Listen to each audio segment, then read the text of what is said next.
A phone call came in the dead of night. A mysterious Liverpudlian voice said, "Paula, be on the plane to Hong Kong tomorrow." We were to film the making of the new Madonna Sean Penn film, Shanghai Surprise. It was the kind of voice that makes the words "handmade in Hong Kong" sound like an invitation to sin.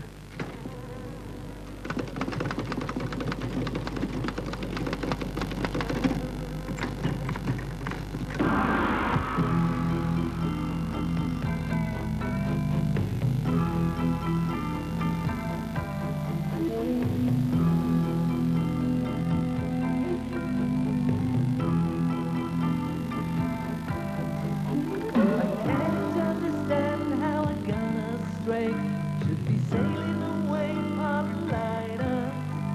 I was knocked down my back on a dock at Yangtze. It's a hell of a way to see China, but I'm ready. You must be crazy, and you got no money, and you're a liar. Straight to diaphragm, the walk into the fire. I like to trust you, but I've broken my nature. Sometimes there's no hope in chasing opium. I like to love you, but I'm not sure what's in your eyes. Shanghai Surprise. Whatever you're saying, I want it anyway. Been hanging round like a kid at your back. You could be kinder and show me Asia Minor. I'll let you love me, let you see what's here in my eyes. Shanghai Surprise.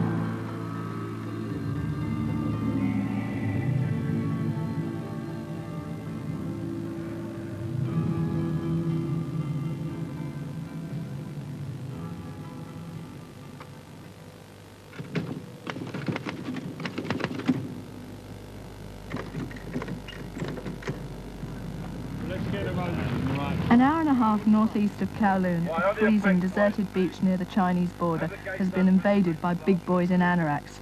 The crew are setting up a climactic scene.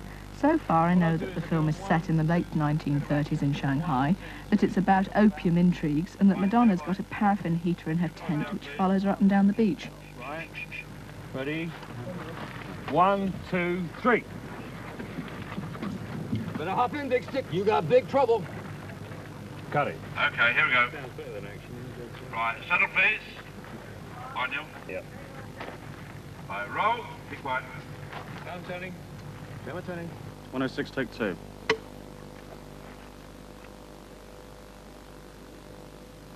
One, two, three. Better hop in, Big Stick. You got big trouble. Cut it. Okay. Do we like the dog across the background? Not a lot. And cut. Cut it. The only dog you ever see here. That's right. Yeah. He won't be here much longer. He'll be eating for lunch. At least he's a shark. Okay, can we... See the bit of junk out there? I knew now was the moment to leave the crew. It was time to meet the big enchilada, and the minute I saw him, I knew who that mysterious voice was in the middle of the night. It was George Harrison, the film's executive producer. Now, it must be thrilling being here. Have you always been interested in China? In China, no, in movies? Yeah, a bit. You know, I used to like to go and see them when I was a kid on the big screen, the Abbey Cinema in the good old days when they used to have goldfish in the foyer, swimming around in little ponds, you know, and all those nice Art Deco cinemas. Mm. But I never really thought I'd, you know, have a company doing this, although Apple did have an interest in films for a while. So how did you get to think of Madonna and Sean for this film? I think it was around the time she'd just done Desperately Seeking Margaret. And she was very good in that, although she was, you know, just was playing herself really, but it was obvious that she was very good. And somebody said, well, maybe we should get Madonna.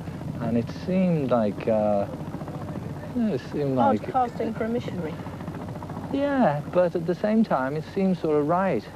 And so somebody asked her, and then John Cohn, who wrote the screenplay, I'd also worked with Sean. And then they got married, right, in the meantime. And so one thing led to another. They both decided to do it.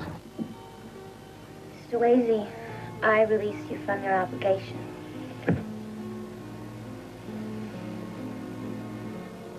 You mean no more China doll, no more Faraday's flowers, nothing?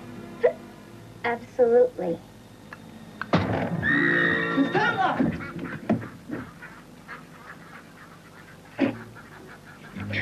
It's not funny. Well, this isn't going to do much for my reputation. Most girls would reach for a cigarette, one or two have left in a huff. But nobody's ever jumped out the window before. You know, I could have stayed home in Brookline, Massachusetts and married a nice Ivy League banker. Why didn't you? Well, the whole country standing in a bread line, and I just wanted to do something useful. Look how I wind up with a bunch of chickens. They're ducks. So I think this is quite a good story as an adventure sort of movie. I think it could be fun. It may end up being a fun movie.